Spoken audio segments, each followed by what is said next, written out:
Thank you. 7:32. President Biden is meeting with Republicans today, hoping to hammer out a bipartisan COVID relief deal.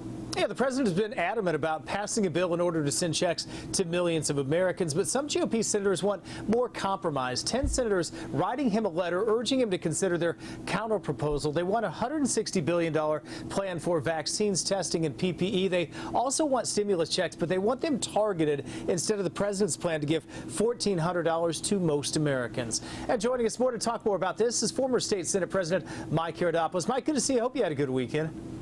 We did, Ryan. Thank you very much, and good morning. Let's tee it up right now. What needs to happen in this meeting today is really he needs buy-in from both sides.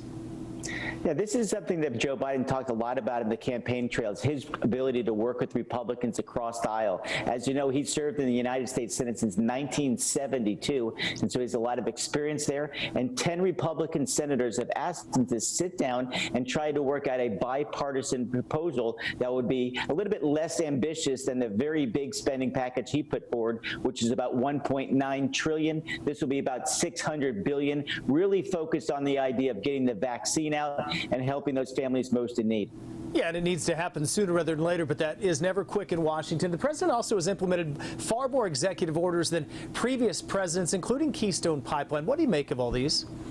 Well, that's pretty remarkable. At this point, Joe Biden has already issued more executive orders than President Obama and President Trump issued combined. He's offered now 25 executive orders, and it's been pretty aggressive on what we would say the left side. And what I mean by this is what you already brought up is the XL pipeline. You know, since I was a kid back in the 1970s, our goal was to remove ourselves from foreign dependence on oil. And that's exactly what we have done over the last decade or so.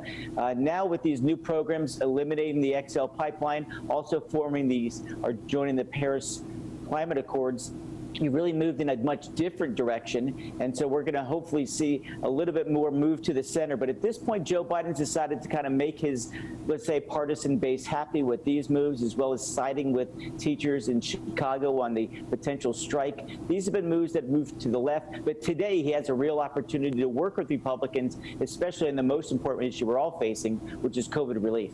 Yeah, and Mike, as we know, so many things get put into these bills that have little to do with COVID relief, and you can only go so far with those executive orders. Is it a good sign of what needs to come out of this meeting today with Republicans? Well, I think this is a big chance for Joe Biden. You and I have talked a lot about the idea of kind of joining hands, Republicans and Democrats, to get this country moving again, especially taking on the virus. In his moves to the left, not only with the XL pipeline, but joining the WHO without kind of holding China's feet to the fire, and joining the Paris Climate Accords, et cetera, and all these executive orders, here's his big chance to kind of come together with Republicans and say, you know what, let's get this ball moving, especially on vaccine, get as many people vaccinated so we can get back to normal, and then work on the usual partisan stuff. In the meantime, let's go ahead and solve the problem. And I think this is a great opportunity today. And I'm glad he's taken the offer from these 10 Republicans to sit down at the White House and try to work out a bipartisan deal. It's a really good first step. I think Republicans really would embrace that if he did it. Yeah, Mike, let's hope both sides can figure out. Next hour, we're going to touch on state politics. A lot of interesting topics as well. So thanks for joining us today. We'll see you next hour. Thank you, Ryan. Have a great day, my friend. You as well. That is former State Senate President Mike Karadopoulos. We will talk